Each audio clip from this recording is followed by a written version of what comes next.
Hello.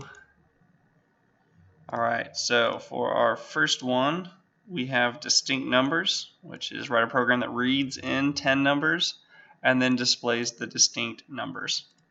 So if we go to the code here, as you can see, as I go down, I define size at 10 so that we can be able to change that if we wanted to be 4 or whatever the number is in the array. And then you have distinct here, which has size in it. And then we go through a for loop. The for loop asks the user to input the distinct values in there. Now it's not actually distinct; they're just putting in 1 through 10. And then this for loop essentially goes through and checks that. So it says as I is equal to 0, I is less than size, and then it increments. And then within that we have a value here. We have a true false called valid.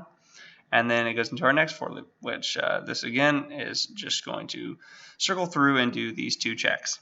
This if statement, if I is equal to j, then it'll continue. If it's not, then do this. And so we have two things here. We have distinct I or I is less than j. We equal it to false. And then we break it. And this is just to make sure that the numbers that are coming through aren't the same. And then if valid, then we'll print it out. So as we go here, we'll enter in a random number. We'll do 1, 2, 1, 45, 32, 665, 72, or 76, I guess. 1 again, 2 again, and let's do 9, and boom. So we only have 1, 1. We only have 1, 2, even though we entered them in, and prints them out. So that's problem 1. The next one says, write a program that generates 100 random integers between 0 and 9 and displays the count for each number. So we'll go here. I believe it's this one. So as here we have our count. It's our array. And then we have sran time. This is just so that it's random numbers.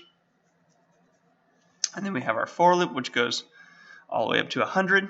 And then we have number equaling rand. So it's going to run 100 times, having number equal rand. And then the count right here is essentially the basic count number plus 1. But we just have the shorthand here for that. And then as it increments, we're essentially counting up these numbers. So if it's a 0, then it's going to add 0 to 0. If it's a 1, it'll go 1 to 1. And likewise, as it continues to grow.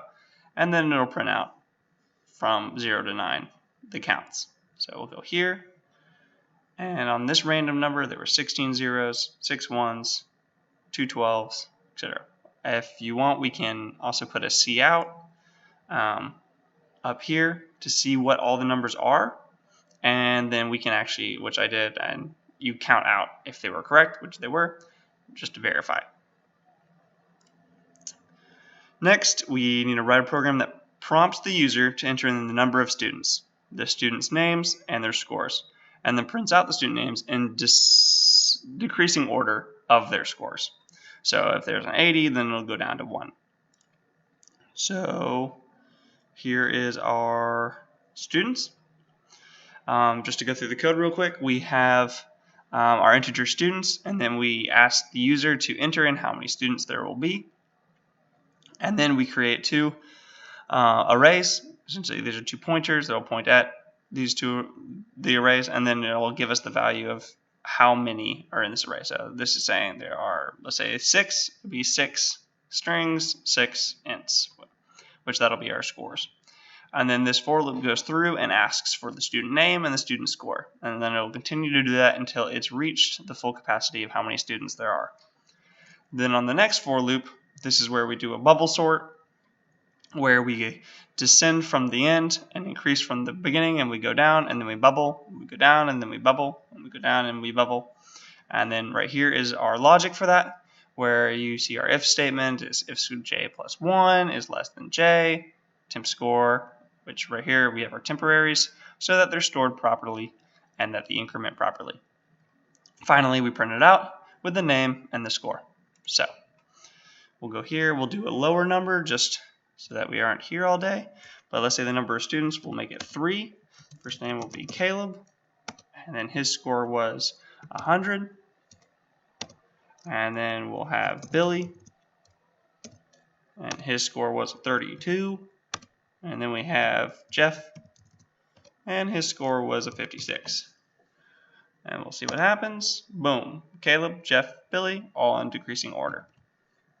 Obviously, that can change the more students you have and the more inputs you want to put in there. And finally, last but not least, we want to have a game. This game calculates a number random between 1 and 100. The program asks the user to guess the number, and if the user guesses it's too high or too low, and it'll tell you accordingly. On top of that, it'll allow the user to guess. I don't know what these stars mean, but the first star says modify the program to output how many guesses that were correctly taken until the right number. The next one is modify the program so instead of the user guessing, the computer guesses, and then can you get the computer guess in less than 7? So let's see if we did that. Right here we have our includes, and then we continue down. We have sran null, which is just allowing the random number to generate. We have how many guesses taken set to 0. We have strings in game mode. We have a little just fun stuff that I wrote here, which is just some couts with some user input. And then finally, here we go. So the game begins with an if statement. It says if the person guessed 1, then they'll play the guessing game. If they enter 2, they will play against the computer. And then as we go down, it'll do a while loop. So this while loop will continually ask the player, or to continually tell the player, hey, you're too low, you're too high, until they guess the proper number, which it breaks right there. When they have guessed it, they win a new car. Yay! However, if they enter 2, then the computer guesses. So how the computer is guessing is I've created an int low and an int high, and then the guess. And so the computer guess is based off of a low plus a high times 1/2 or 1.5. And so essentially what this is going to do is it's going to take 1 plus 100 and then it's going to divide it. So it's going to be like 50 with int. I think it's like 50. And so it continues to decrease until it finds its proper number. So if the guess is higher than 1, or sorry, lower than 1 or higher than 100, then it just asks the player to re-enter the number. Else, it'll do this. So this is the logic of the while loop. So while the computer guess doesn't equal guess, the computer takes guesses and it'll add how many guesses it takes the computer to guess. But on top of that, it will take the computer's guess and then it'll continue to loop through. And it'll continue to loop through until the computer finally guesses the guess. Because it's too low, too high, and then it'll keep going. What this is doing is these if and else statements. So an example, let's say you put in 25. So it's going to jump through and it's going to say, hey, the computer guess was higher than the guess. So we're going to equal the computer guess to high. And then it's going to bounce on through. And it's going to divide it by 1, wherever 1 is. Yeah, 1 and 50. And then it's going to say, hey, it's 25. Oh, perfect. You guessed it. Break. And then it'll tell you exactly how many times the computer guessed. So, to see this code run, hello gamer, what's your name? Caleb.